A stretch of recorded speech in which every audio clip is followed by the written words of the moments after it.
If you want to live a life on your own terms, then you do have to solve the money problem. It's a mindset that work has to be suffering.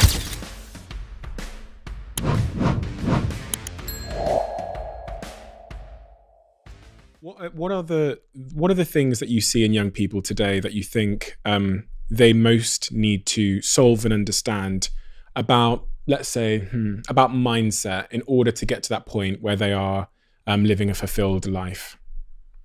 What are some of the, and I say this to you because I know how many books you've read.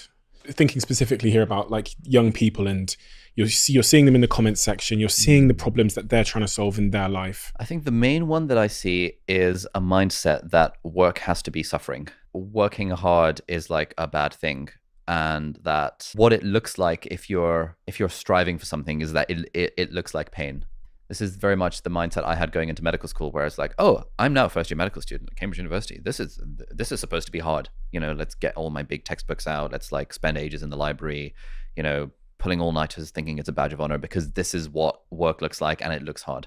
And from my second year onwards, where I realized, hang on, like, the thing Tim Ferriss often says, like, what would this look like if it were easy? I think if more young people accepted that work doesn't have to be suffering, it can actually be easy and fun, and you can have it all, provided you find ways to make it fun and optimize for the things that are enjoyable. That will solve a lot of kind of problems when it comes to the things people often ask me about, which is motivation, procrastination, burnout, and all that jazz. I think another kind of underrated tip, which the toxic productivity people would crucify me for, if you want to live a life on your own terms, then you do have to solve the money problem, because we all need to make money. We all need to have that. Like in board games, we call it, you call it as an economic engine. Like if you want to win in a board game, you always have to figure out, are you going to sell sheep? Are you going to get wood? Are you going to get oat? Are you going to get hay? Like, what is your economic engine going to be? And I think the sooner that can be ticked as a box, or the more aligned the economic engine can be with the thing you actually find fun, the more you can do that thing of living life on your terms. Because what I never want to be in the position of is where, that thing of, well, I just got to work the 9 to 5 so I can enjoy the 5 to 9, because that's like 80,000 hours of our lives, 80,000 chips out of the 500 that we're squandering away just to survive. And obviously that's so much easier said than done, and a large amount of being able to tick that money box, being able to build that economic engine, is based on kind of privilege and where you've grown up and circumstances and all that stuff.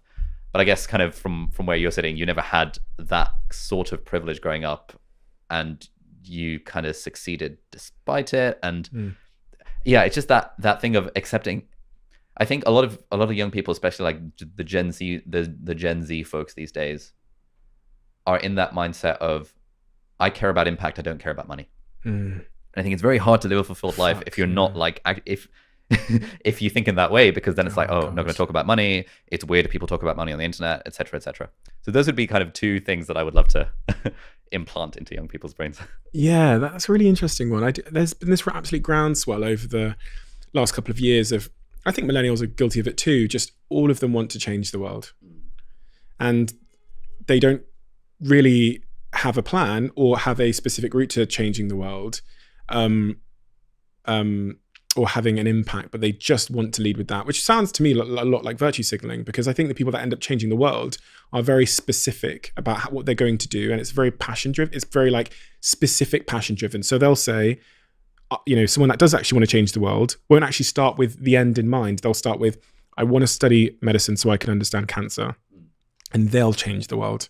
Not the Gen Z that says, I want to change the world, or I want to have a big impact. And you go, what do you want to impact? Yeah. Okay. There you go. Yeah. The world. How? You're asking too many questions. I want to have. So for me, whenever I see that in my DMs, or when a kid comes up to me when I've been speaking on stage or something, goes, I want to be a public speaker. I go, well, what do you want to talk about? It's like, go and live a life worth talking about. Like, go and have an experience. Go through some shit, and then the consequences. You're a public speaker. I had no intention of ever being a public speaker. There's a consequence of creating a life where I had some shit to talk about, And I think younger generations have that the wrong way around. They're so obsessed about, wouldn't it be great to create an impact? But have you come across effective altruism? No, I'd love to hear. Yeah, so it's like this movement, this community that talks about how doing good in the world and like having an impact is actually like scientifically measurable and can be done in evidence-based kind of ways. And so there's a few like charities and programs tied to that. One of them is GiveWell, and they do an evidence-based analysis of the charities in the world to figure out what is the most bang for your buck, what's the highest ROI on money donated in terms of lives saved or some other outcome measures. And you find that it's some pretty rogue charities that come out on top here. For example, the Against Malaria Foundation, on average, it costs somewhere between £2,000 and £3,000 to buy enough malaria nets to statistically be able to literally save a life. And that's like a lot cheaper than most people would think. And if someone were to say to you now, Steve, you can donate $3,000 and you literally save a life, you'd be like, oh, great, have $3,000. And so the idea behind effective altruism is that, given that like you can actually measure the impact of charities. And where I was going with this is that you can therefore measure the impact of a career and relate it kind of to money if you need to. So they've done an analysis of what being a doctor is like. And in the Western developed world, a doctor will save around 7 lives throughout the course of their entire career.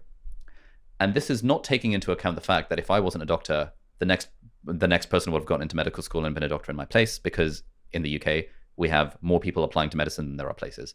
If you are the only doctor in, I don't know, sub-Saharan Africa or in a country or something, and then you stop being a doctor, that obviously has a big impact. But most of the people listening to this are not in that position. And so the way that I think of impact is in terms of like counterfactual impact, i.e., what is my impact compared to if I didn't exist, if I wasn't doing my thing. And I often will see comments on videos from people being like, oh, you're a sellout for leaving medicine in the middle of a pandemic to, like, I don't know, make YouTube videos, something BS like that. And I'm like, yeah, I can see why that's the narrative that you're telling yourself. But actually, I'm not special as a doctor. Like, I have no unique value to add as a doctor 2 years fresh out of med school. Anyone basically who has gone through medical training in the UK, because it's pretty good medical training, could do as good a job, if not better, than I can of being a doctor. But where I have counterfactual impact, where I am kind of unique in the impact I'm providing, is in the fact that I have a YouTube channel that teaches people and inspires people's stuff. And if for kind of the DMs and stuff or anything to go by, people will be like, oh my God, I got into medical school because of your videos. I was from this background where no one ever applied to medicine. No one thought about going to Oxbridge, and I got there, in part thanks to your videos. Thank you so much. And I feel like the impact I can have on the world by creating content on the internet and speaking to a camera in my bedroom is arguably greater than the impact I would have kind of just being a doctor. Not that there's anything wrong with just being a doctor, of course. Did you hear that, Mum? Are you listening? At least that's what I try and tell myself. Yeah, you should say that to her. We'll snippet that. Yeah, snippet that. We'll send it to us as a video. I'll send it to her. Email it to us. Mum, have you seen this? I just stumbled across this. No, but I completely get that, and I think, and it's funny because me being selfish in my life has been the thing that's allowed me to help way more people.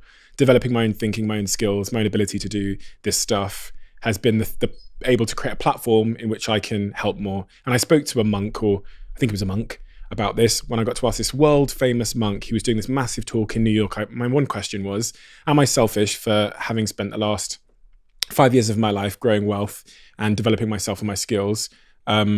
Should I have run off to Africa and started trying to, save one life at a time? And his response to me was that you can't pour out that for others that which you don't have yourself. So he likened it to a bottle and said you have to fill the bottle and to be able to pour out into other people's glasses. So by filling your bottle, as long as you are being, you're doing good with your full bottle, then that's an incredibly noble thing to be doing. Yeah. And there's something that Naval Ravikant says as well, which is that if you want to have an impact, then you want to get rich and you want to get famous as well, because people who are rich and famous just have more impact than people who are not, because you can just deploy more capital and social capital towards the things that you care about to make more of an impact.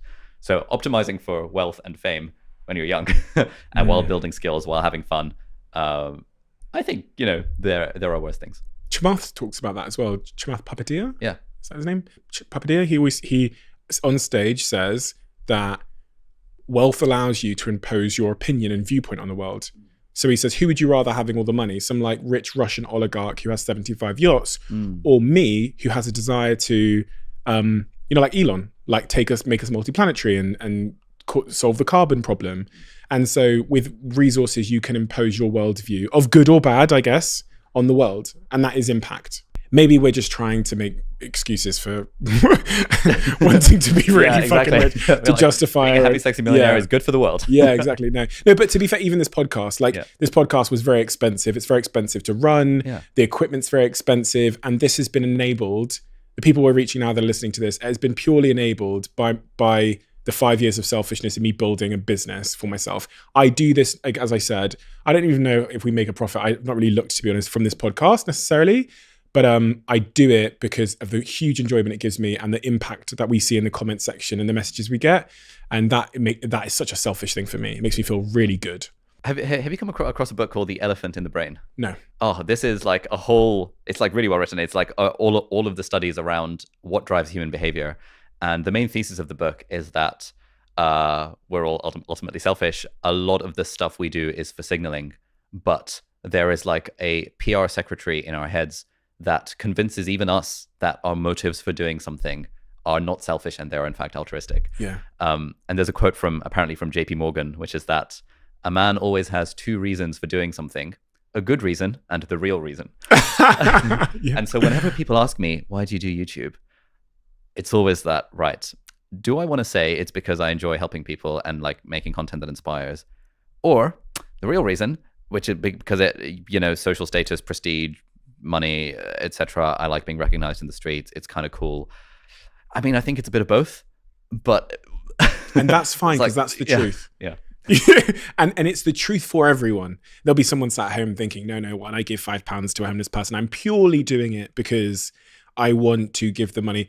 I'm sure you want to, but the reason why is because it might make you feel good, right? Or because it might make you look good. And if you think I'm wrong, all you've got to do is go back in history. Whereas once upon a time, your family members with very similar genetics to you might have been whipping black people. Yeah. and you wouldn't have thought that was a morally bad thing to do. No. Society is heavily controlling what we think is good, right, noble, virtuous. And as soon as we can admit that, I think we can actually create a better world. Yeah. That is vacant of this like virtue signaling. What's the right hashtag to use? What am I meant to say? Who am I meant to be for others? I think it's a form of liberation to admit that to yourself. Yeah. Yeah, I think that's really good. There's a phrase that a blogger friend of mine uses called servant hedonism, which is that you, like, by serving others and optimizing for serving others when you're making decisions in your life, you're in fact kind of making yourself more hedonic, more happy, and that is actually a reasonable. And as long as you can admit that to yourself, that's a pretty reasonable way of living life. Listen, thank you for your time, Ali.